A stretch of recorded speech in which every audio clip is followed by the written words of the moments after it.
Hello everybody.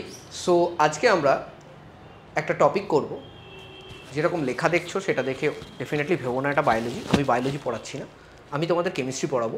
So বায়োমলিকিউলস বলে একটা chapter, যেটা তোমরা ক্লাস 11-এ বায়োলজির মধ্যে পড়ে থাকো। বোথ এক্সামিনেশন, জয়েন্ট এন্ট্রান্স এবং নিট, দুটোর জন্য আইআইটি জেই হোক, ওয়েস্ট বেঙ্গল জয়েন্ট হোক এবং নিট, এই তিনটে পরীক্ষার জন্যই কিন্তু এই চ্যাপ্টারটা খুবই ইম্পর্ট্যান্ট। ঠিক আছে, চ্যাপ্টারটা কিন্তু কনসেপচুয়াল চ্যাপ্টার, মুখস্থ করার চ্যাপ্টার একেবারেই নয়। ঠিক আছে, একেবারেই নয়। অনেক সময় বায়োমলিকিউলস দেখে লোকে ভাবে এটা তো আমাদের মনে রাখতে হবে, এটা আমরা পড়বো না। ঠিক আছে, অনেকে ছেড়ে দেয়, কিন্তু কম্পারেটিভলি বায়োমলিকিউল থেকে কিন্তু অন্যান্য চ্যাপ্টারের থেকে ইজি কোশ্চেন আসবে, অর্থাৎ চান্স বেশি, কঠিনও আসতে পারে। কারণ কি, বায়োমলিকিউলের মধ্যে অ্যালডিহাইড এবং কিটোন গ্রুপ থাকবে, সেখান থেকে কিটোন কিংবা অ্যালডিহাইডের কোনো রিয়াকশানের কোশ্চেনও আসতে পারে, যেটা যেইতে আসতে দেখা গেছে। সো আমরা কিন্তু কনসেন্ট্রেট করব যেন আমরা কনসেপচুয়ালি জিনিসটাকে স্টেপ বাই স্টেপ করতে পারি এবং full marks, yes absolutely correct, full marks আমাদের কিন্তু এই চ্যাপ্টার থেকে নিয়ে আসতে হবে।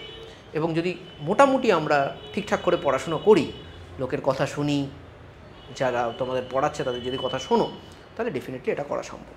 সো সময় না নষ্ট করে আমরা বায়োমলিকিউল শুরু করব। সো প্রথমে বলো বায়োমলিকিউলস কী জিনিস। বায়োমলিকিউলস হলো দেখো, বেসিক্যালি লিভিং বডিজ, এই যে আমাদের যে বডি রয়েছে এটার ভেতরে কিছু মলিকিউলস আছে, কেমিস্ট্রির মলিকিউল, কম্পাউন্ডস, ঠিক আছে। এই কম্পাউন্ডসগুলোকে আমরা বিভিন্ন ভাগে ডিভাইড করেছি। তার মধ্যে ধরো কার্বোহাইড্রেটস বলে একটা জিনিস তোমরা শুনেছো, প্রোটিনস বলে একটা জিনিস শুনেছো, ফ্যাটস বলে একটা জিনিস শুনেছো, ভিটামিনস বলে একটা জিনিস শুনেছো। এছাড়াও তোমরা যারা বায়োলজি পড়েছো তারা একটা জিনিসের সঙ্গে খুবই অবগত, সেটা হলো ডিএনএ এবং আরএনএ, যেগুলোকে আমরা নিউক্লিক অ্যাসিড বলে থাকি। তো এগুলোও কিন্তু এই বায়োমলিকিউলসের পার্ট। সো আমাদের এই লিভিং বডিতে যে যে মলিকিউলের অবদান অনস্বীকার্য, যে যে মলিকিউলের অবদান ছাড়া আমি চলতে পারবো না, সেই মলিকিউল নিয়ে আমরা স্টাডি করব ইন দ্য নেম অফ বায়োমলিকিউলস। আজকে আমাদের বায়োমলিকিউলসের প্রথম ক্লাস। প্রথমে আমরা শুরু করব সবথেকে ইম্পর্ট্যান্ট বায়োমলিকিউল, সেটা কি, যেটা ছাড়া চলবে না, দ্যাট ইজ কার্বোহাইড্রেটস। চলো হেডিং দাও, কার্বোহাইড্রেটস।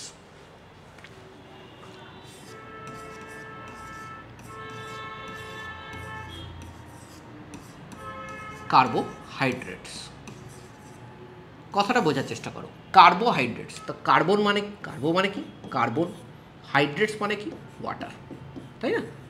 সো অনেক আগে কার্বোহাইড্রেটসের এই নামটা এসেছিল একটা কেমিক্যাল ফর্মুলা থেকে। সো কেমিক্যাল ফর্মুলাটাকে আমরা লিখবো, ঠিক আছে? সো দেখো, CXH2OY, ঠিক আছে? এটা হলো সেই কেমিক্যাল ফর্মুলাটা, কার্বোহাইড্রেটস, কার্বনের হাইড্রেট, বুঝতে পেরেছো? কার্বন প্লাস ওয়াটার আমাদের কি দেবে, কার্বোহাইড্রেটস দেবে, ঠিক আছে? কার্বন প্লাস ওয়াটার দেবে কার্বোহাইড্রেটস। সমস্যা দাঁড়ালো, সব কার্বোহাইড্রেটস কিন্তু এটা কাভার করলো না। কীরকম সব কার্বোহাইড্রেট কাভার করলো না? মানে দেখো, আমরা একটা কম্পাউন্ড জানি লাইক CH3COOH। সো এটা যদি একটু করে দেখো, তাহলে এটা দেখো দুটো কার্বন আছে, হাইড্রোজেন আছে 4টে এবং অক্সিজেন আছে 2টো। তার মানে এটাকে তুমি C2H2O লিখতে পারো। কিন্তু তুমি কিন্তু ভালো করে জানো যে এটা কিন্তু কার্বোহাইড্রেট নয়, এটা একটা কার্বক্সিলিক অ্যাসিড, তাই তো? COOH acetic acid, carboxylic acid. So it may be following the general formula. এই জেনারেল ফর্মুলাটাকে হয়তো এটা ফলো করছে, কিন্তু এটা কিন্তু কার্বোহাইড্রেট না, নট কার্বোহাইড্রেট, এটা কার্বোহাইড্রেট না।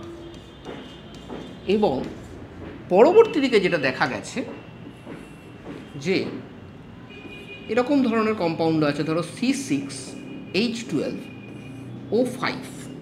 তুমি চেষ্টা করে দেখতে পারো, এটাকে তুমি ইয়েতে ফেলতে পারবে না, ওই ফর্মুলাতে ফেলতে পারবে না, ঠিক আছে? এটার নাম কি? এটার নাম হলো র্যামনোস।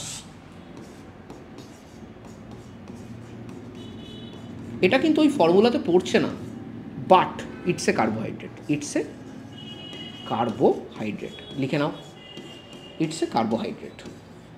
তার মানে আমরা যে এই ফর্মুলাটা দিয়ে সব কিছু করে দেব, দ্যাট ইজ নট পসিবল। এটা কার্বোহাইড্রেটের কোনো জেনারেল ফর্মুলা হতে পারে না। কেন কি, অনেক কার্বোহাইড্রেট আছে যেটা ওই ফর্মুলাটার মধ্যে পড়ছে না, ঠিক আছে? সো এটা আমাদের বাদ গেল, ভালো হলো, বাদ গেল। তাহলে এবার আমাদের একটা ডেফিনেশন খুঁজে বার করতে হবে, যে ডেফিনেশনটা আমার সব কার্বোহাইড্রেটসকে নিয়ে নেবে। সো কার্বোহাইড্রেটস কারা? দেখো,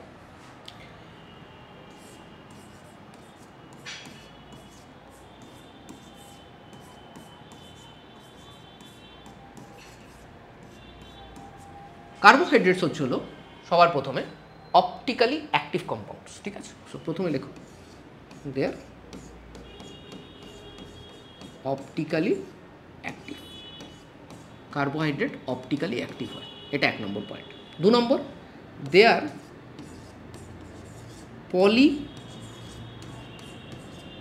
polyhydroxy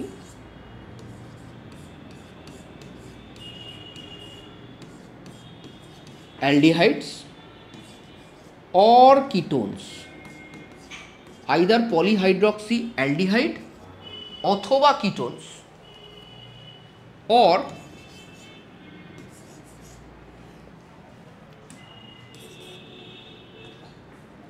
those compounds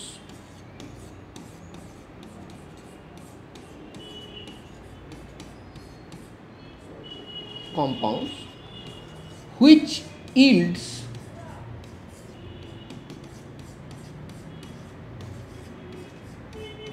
such units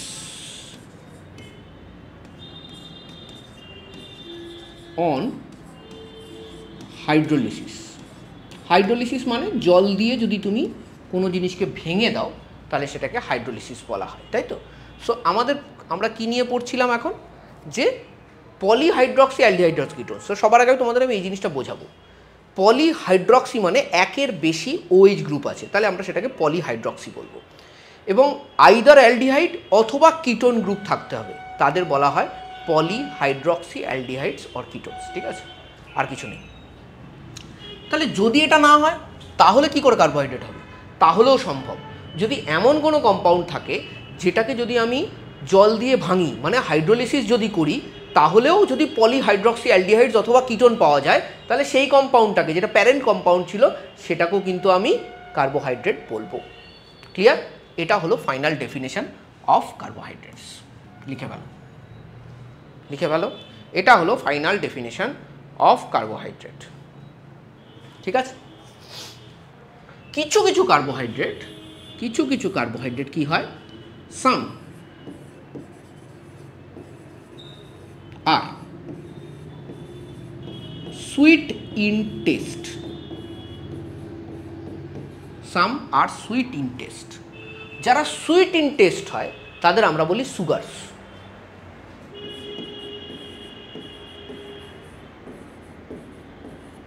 please important জিনিসটা বোঝো এখানে। অনেক সময় অনেক কার্বোহাইড্রেটকে সুগার বলা হয়। কেন বলা হয়? তার কারণ হচ্ছিল সুগার সেটা যেটা সুইট ইন টেস্ট, যেটা সুইট ইন টেস্ট না সেটাকে আমরা কি বলবো? তাহলে কি এমন কার্বোহাইড্রেট হয় যেটা সুইট ইন টেস্ট না? একদম হয়, সেটাকে আমরা নন সুগার বলবো, ঠিক আছে। দেয়ার আর কার্বোহাইড্রেটস যারা সুইট ইন টেস্ট নয়, তাকে আমরা কি বলবো? নন সুগারস। যদি সুইট হয় তাহলে বলবো সুগার, ঠিক আছে, ভেরি সিম্পল, ঠিক। আচ্ছা, এবার দেখো বিভিন্ন ধরনের কার্বোহাইড্রেটস হয়, তার মধ্যে একটা ধরন হচ্ছে আমরা লিখব মনোস্যাকারাইডস। স্যাকারাইডস এই কথাটা এসছে স্যাকারন থেকে, মনোস্যাকারাইডস। স্যাকারাইডস কথাটা এসছে কোথা থেকে? স্যাকারন থেকে। স্যাকারন মানে সুগার, আর কিছু না, ঠিক আছে। স্যাকারন মানে সুগার। আচ্ছা, মনোস্যাকারাইড কারা? এটা হলো বেসিক্যালি, এটাকে যদি তুমি ভাঙো আর কোনো সিম্পল ইউনিট তুমি পাবে না, এটা হলো ফাইনাল ইউনিট, একদম একটা ইউনিট আছে, ঠিক আছে। তো কি বলতে পারো? কার্বোহাইড্রেট, লেখো কার্বোহাইড্রেট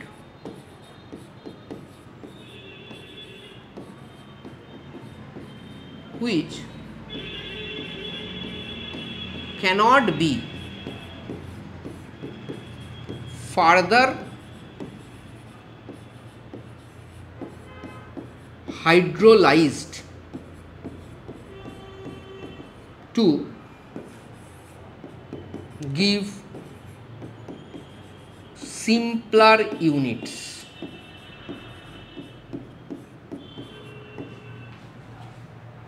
যেটা বললাম সেটাই লিখেছি, ঠিক আছে। এর থেকে সিম্পল ইউনিট পাবে না। এরকম কার্বোহাইড্রেট 20টা নোন আছে। কতগুলো নোন আছে? 20টা নোন আছে। 20টা এরকম কার্বোহাইড্রেট আমাদের জানা আছে, ঠিক আছে। এক্সাম্পল হিসেবে আমরা লিখতে পারি, আমরা কিছু কিছু তো জানি, like glucose, fructose, ribose, galactose, ঠিক আছে, এটসেট্রা। ঠিক আছে, এগুলো কি? এগুলো হলো মনোস্যাকারাইডস। তার মানে এর মধ্যে কটা ইউনিট আছে? একটা ইউনিট আছে, ঠিক আছে, এর মধ্যে একটা ইউনিট আছে। নেক্সট ডেফিনেটলি আমরা পড়ব ওলাইগোস্যাকারাইডস।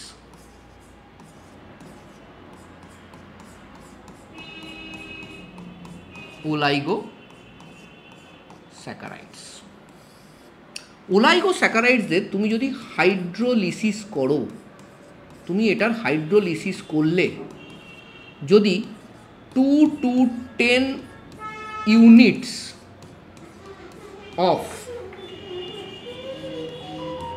মনোস্যাকারাইড পাও, ঠিক আছে, তাহলে তাদের তুমি বলবে ওলাইগোস্যাকারাইডস। 2 to 10 ইউনিটস অফ মনোস্যাকারাইড পাওয়া যায় যদি ওলাইগোস্যাকারাইড হয়, তাদের আমরা ওলাইগোস্যাকারাইড বলে দেবো। মানে দুটোর কেসেও হতে পারে, তিনটের কেসেও যদি হয়, তিনটে ধরো বেরোচ্ছে, তাহলেও সেটা কী হবে? ওলাইগোস্যাকারাইড হবে। যেমনি ধরো একটা ডাইস্যাকারাইড আছে, ডাইস্যাকারাইড মানে যেটা থেকে 2 পিস পাবে, যেটা থেকে 3 পিস পাবে, ট্রাই, টেট্রা, এইভাবে এগোবে। সো ধরো মাল্টোজ, মাল্টোজকে তুমি যদি হাইড্রোলিসিস করো তাহলে তুমি 2 মলিকিউলস অফ গ্লুকোজ পাবে, মানে দুটো গ্লুকোজ পাবে, 2 মলিকিউলস গ্লুকোজ পাবে। মাল্টোজকে হাইড্রোলিসিস করলে কি পাবে? 2 মলিকিউলস অফ গ্লুকোজ, ঠিক আছে।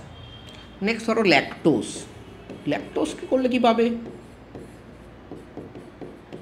H2H প্লাস করলে পাবে গ্লুকোজ প্লাস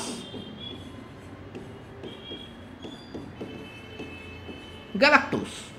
ল্যাকটোজকে পাবে গ্লুকোজ প্লাস গ্যালাক্টোজ, ঠিক আছে। নেক্সট আর একটা আছে, হ্যাঁ, সুক্রোজ। সুক্রোজ কি বলো তো? সুক্রোজ হলো আখের রস, এটাকেই তোমরা কেন সুগার বলে জানো। এটাও কিন্তু একটা ডাইস্যাকারাইড। এটাকেও যদি হাইড্রোলিসিস করো তাহলে তুমি কি পাবে? তুমি পাবে glucose plus fructose. Glucose plus ফ্রুক্টোজে তুমি কি পাবে? তুমি পাবে সুক্রোজ, ঠিক আছে, যেটা আমাদের আখের রস, কেন সুগার যেটা, ঠিক আছে, আখের ভিতরে সুক্রোজ পাওয়া যাবে, ঠিক আছে। এটা ছাড়া হতে পারে পলিস্যাকারাইডস।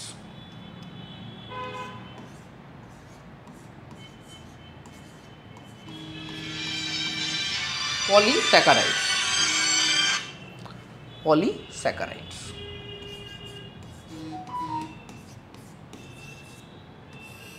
তো পলিস্যাকারাইড কারা হবে? খুব স্বাভাবিক ব্যাপার। এখান থেকে যদি তুমি হাইড্রোলিসিস করো, পলিস্যাকারাইডকে যদি তুমি হাইড্রোলিসিস করো তাহলে তুমি মোর দ্যান 10 ইউনিটস পাবে, মোর দ্যান 10 ইউনিটস পাবে, তাহলে সেগুলোকে আমরা পলিস্যাকারাইড বলি। এক্সাম্পল ইম্পর্টেন্ট, স্টার্চ, গ্লাইকোজেন, এগুলো হলো পলিস্যাকারাইডের এক্সাম্পল, ঠিক আছে। মাথায় রাখতে হবে পলিস্যাকারাইডরা সবসময়তেই নন সুগার, এরা কখনো সুইট ইন টেস্ট নয়। এরা কি? নন সুগারস, লিখে রাখো, ইম্পর্টেন্ট, নন সুগারস, ঠিক আছে। পলিস্যাকারাইড হলো কি? নন sugars.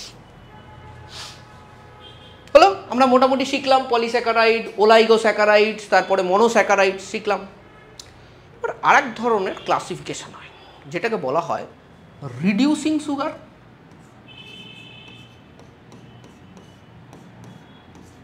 Reducing sugar, reducing sugar কারা? রিডিউসিং সুগার কারা? সোজা জিনিস, টেনশন নেবে না, একদম সোজা। রিডিউসিং সুগার কারা? রিডিউসিং সুগার দেখো, there is a specific reagent যেটা সম্বন্ধে তোমরা অলরেডি এখন জানো, কি? Tollens reagent and Fehling's reagent, জানো না? তাহলে যদি কোনো কার্বোহাইড্রেট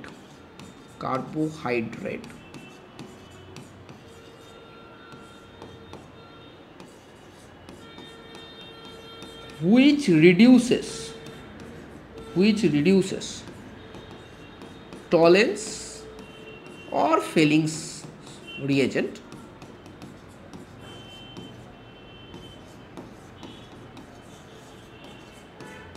ঠিক আছে, তাদের আমরা কি বলবো? রিডিউসিং সুগার বলবো। তাদের আমরা বলবো রিডিউসিং সুগার। যত মনোস্যাকারাইড আছে, all মনোস্যাকারাইডস reducing sugar, all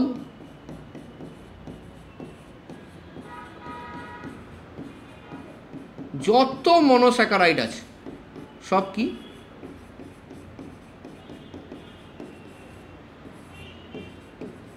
reducing sugar.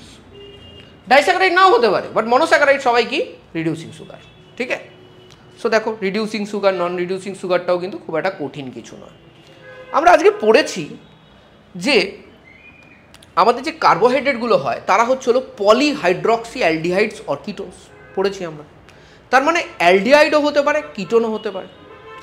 So দেখো যদি কার্বনের নাম্বার লেখো, কার্বনের নাম্বার যদি 3 হয়, 3টে কার্বন অ্যাটম আছে ধরো, তাহলে সেটাকে আমরা বলতে পারি ট্রায়োজ। যেরকম বলে না গ্লুকোজ একটা জেনারেল নেম বলছি ট্রায়োজ। সি যদি 4 হয় স্বাভাবিক তুমি বলবে স্যার এটা টেট্রোজ। সি যদি ধরো 5 হয় তোমরা পারবে, সি 5 হলে কি হবে? পেন্টোজ। সি 6 হলে হেক্সোজ। C7 হলে হেপ্টোজ, অ্যান্ড ইট গোজ অন। ঠিক আছে, আর বাড়াচ্ছি না। এবার যদি এরা অ্যালডিহাইড হয়, যদি এরা অ্যালডিহাইডও হতে পারে আবার কিটোনও হতে পারে, অ্যালডিহাইডও হতে পারে অথবা কিটোনও হতে পারে। যদি অ্যালডিহাইড হয় তাহলে এটাকে লিখবে অ্যালডো তারপরে ট্রায়োজ। দেখো এর পরেরগুলো তোমরা নিজেরা পড়বে। এটা কি হবে? এটা কিন্তু আর অ্যালডো হবে না, এটা হবে কিটো তারপরে ট্রায়োস। তাহলে পরেরটা কি হবে? কিটো টেট্রোস, কিটো pentose, keto hexose, keto heptose. Similarly aldo tetrose, aldo pentose, aldo hexose, aldo heptose. তাহলে যদি জিজ্ঞেস করে গ্লুকোজটা কি, যদিও গ্লুকোজ সম্বন্ধে এখন সব কিছু জানো না তুমি, বাট আমি তবু বলে দিচ্ছি। গ্লুকোজের মধ্যে আছে কটা কার্বন? 6 কার্বন। তাহলে এটা কি হবে? হেক্সোস। গ্লুকোজ কি হবে? হেক্সোস হবে, খুব স্বাভাবিক। আর এদের মধ্যে যে গ্রুপটা আছে সেটা হলো অ্যালডিহাইড, তাহলে কি নাম হবে? Aldohexose. Glucose is a aldohexose. ঠিক আছে, হলো? আমরা বেশ কিছুটা শিখলাম। আর সত্যি কথা বলতে প্রাইমারি যে ইন্ট্রোডাকশন পার্টটা কার্বোহাইড্রেট সেটা কভার হয়ে গেল। এরপরে আমরা গ্লুকোজ সম্বন্ধে পড়বো আমাদের নেক্সট লেকচারে। তো আশা করি এইটুকু তোমরা বুঝতে পেরেছো, তোমাদের কোথাও মুখস্থ করতে হয়নি, অটোমেটিক ব্যাপারটা অ্যাবজর্ব হয়ে গেছে। সো এভাবেই পড়বো আমরা। আমাদের খুব ফেভারিট চ্যাপ্টার হবে এটা, আমি বলে দিচ্ছি, বায়োমলিকিউলস। Thank you guys.